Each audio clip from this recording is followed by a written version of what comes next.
నమస్తే, welcome to RP7 TV news.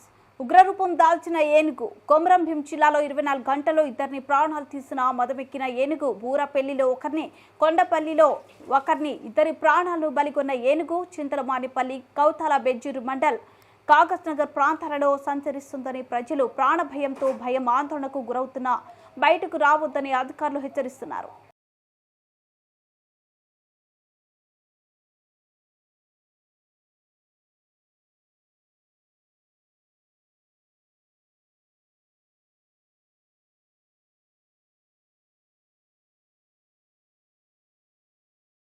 Position చూసుకున్నది దానికి సపరేట్గా దానికి నేనే ఇంచుమించుంటే నేనే కానీ అది అది ఆ టైంలో అది ఏం సౌండ్ రానిస్తుంది. అది తొండంతో ఒకసారి బొండికాకేసి భూమి ఎక్కడ మొత్తుకుంటారు, ఏం సౌండ్ వస్తుంది. అయితే ఇక్కడ రైతు బండి ఉన్నట, ఇదంతా ఈ పొలాలంతా తిరిగిందట, కట్లన్నీ అంగడంగడ చేసిందట, అంతా అట్లా అట్ట దాట ఇదంతా ఏదో అక్కడ దాకా వేసిందట. అంత ఫాస్ట్ తిరుగుతుందంటే మరి మహా డేంజర్ అది.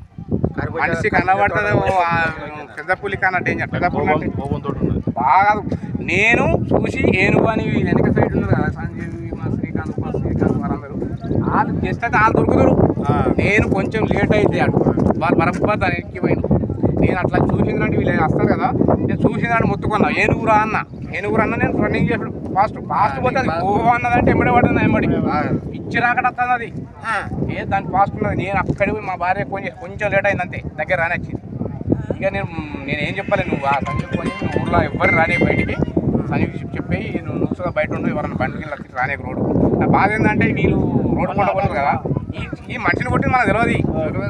మనం బిల్డింగ్ వేసుకున్నాక వీళ్ళు వచ్చి మళ్ళీ నిలుతురైనా కూర్చొని మనిషి పడుతున్నాడు. కానీ అంత ఆ లోపు మనకు రోడ్డు పంట వస్తారు కదా, అంతకు మన అయ్యగారు లోడ్ పెళ్ళి పోయిండు. అక్కడ కొడుకు బండి మీద పడకుండా గృహప్రవేశం అయితే అయ్యగారు పోయిండు 4 గంటలకు. ఆయన ఆ పిల్లగాడితో అశోక్ అయ్యగారు దించిండు.